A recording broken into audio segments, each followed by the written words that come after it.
नमस्कार। प्रादेशिक समाचार के साथ में यरमता सिंह। मुख्यमंत्री पेमा खांडू ने अपने सोशल मीडिया पोस्ट के हवाले से विश्व जनजातीय दिवस पर लोगों को हार्दिक शुभकामनाएं दी। राज्य सरकार द्वारा प्रदेश के जनजातीय भाषा, परंपरा और संस्कृति को संरक्षित करने के अपनी प्रतिबद्धता को दोहराते हुए मुख्यमंत्री ने अपने सोशल मीडिया पोस्ट में कहा कि आइए सुनिश्चित करें कि हमारी जीवन जनजातीय विरासत आगे बढ़ती रहे और जैसे जैसे हम आधुनिकता को अपना रहे हैं, हम अगले पीढ़ियों को मार्गदर्शन भी देते रहे। विश्व जनजातीय दिवस को विश्व के मूल निवासियों का अंतर्राष्ट्रीय दिवस के रूप में 9 अगस्त को हर साल मनाया जाता है ताकि विश्व के जनजातीय आबादी के अधिकारियों को संरक्षित किया जा सके।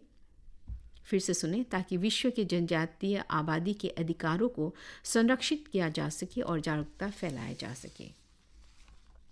मुख्यमंत्री पेमा खांडू ने आज श्रिम्स नाहरलगन में नई पेयजल आपूर्ति परियोजना का उद्घाटन किया। अपने सोशल मीडिया पोस्ट के जरिए श्री खांडू ने कहा कि राजधानी क्षेत्र में भविष्योन्मुखी परियोजना बुनियादी सुविधाओं और सेवाओं को बढ़ाने का हमारी प्रतिबद्धता का प्रमाण है। ईटानगर स्मार्ट सिटी मिशन, लोक स्वास्थ्य अभियांत्रिकी विभाग और ट्रिम्स को इस मूल्यवान परियोजना को वास्तविकता में लाने के लिए बधाई देते हुए मुख्यमंत्री ने जानकारी दी कि मितपू में राज्य कैंसर संस्थान स्थापना और ट्रिम्स में सुपर स्पेशलिटी कॉम्प्लेक्स बनाने का भी योजना है। संसद के दोनों सदनों की कार्यवाही कल अनिश्चितकाल के लिए स्थगित कर दी गई। पिछले महीने की 22 तारीख को शुरू हुआ संसद का बजट सत्र सोमवार को समाप्त होने वाला था। स्पीकर ओम बिरला ने कल बताया कि सत्र में 15 बैठकें हुई जो 115 घंटे तक चली। स्पीकर ने आगे बताया कि सत्र के दौरान लोकसभा में 136% उत्पादकता देखी गई। हर घर तिरंगा अभियान कल से शुरू हुआ है और अगले 15 अगस्त तक चलेगा। इस अभियान का उद्देश्य नागरिकों में देशभक्ति की भावना को मजबूत करना है। इस बीच प्रधानमंत्री नरेंद्र मोदी ने सोशल मीडिया पोस्ट में अपील की है कि इस साल के हैशटैग हर घर तिरंगा को एक यादगार जन आंदोलन बनाने के लिए अपने प्रोफाइल पिक्चर को तिरंगे में बदल दें। आज़ादी का अमृत महोत्सव समारोह के हिस्से के रूप में 2022 में शुरू किए गए इस अभियान में पिछले साल तिरंगे के साथ 10 करोड़ से अधिक सेल्फी अपलोड की गई।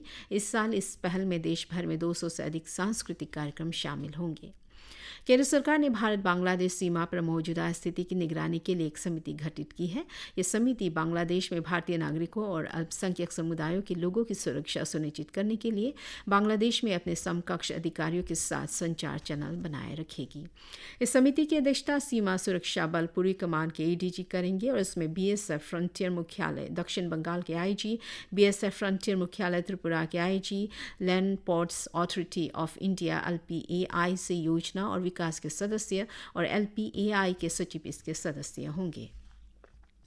रक्षा अनुसंधान एवं विकास संगठन ने कल हल्के फ्रंट हार्ड आर्मर पैनल से युक्त बुलेट प्रूफ जैकेट विकसित की है। कल लोकसभा में एक लिखित उत्तर में रक्षा राज्य मंत्री संजय सेठ ने कहा कि यह मध्यम आकार के केवल लेवल 6 का सबसे हल्का बुलेट प्रूफ जैकेट है जिसका वजन लगभग 10 किलोग्राम से अधिक है, जो ऑपरेशन के दौरान पहनने में आरामदायक है। उन्होंने कहा कि इस जैकेट में क्विक रिलीज मैकेनिज्म के साथ साथ अन्य संबंधित विशेषताएं भी हैं।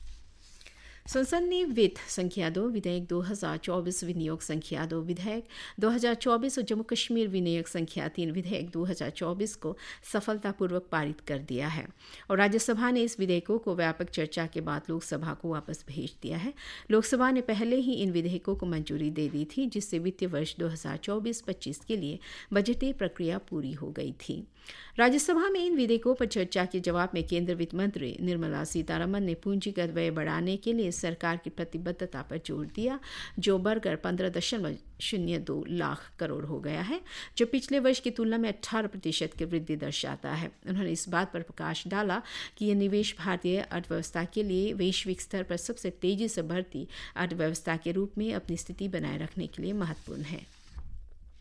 2024 के पेरिस ओलंपिक में भारतीय हॉकी टीम ने लगातार दूसरे खेलों में कांस्य पदक हासिल करके ऐतिहासिक उपलब्धि हासिल की, जो 52 वर्षों में हासिल नहीं हुई थी। इस बीच भारत के ट्रैक और फील्ड स्टार नीरज चोपड़ा ने पुरुषों की भाला पैक स्पर्धा में 89.45 मीटर के सीजन के सर्वश्रेष्ठ थ्रो के साथ रजत पदक हासिल करते हुए प्रभावशाली प्रदर्शन किया।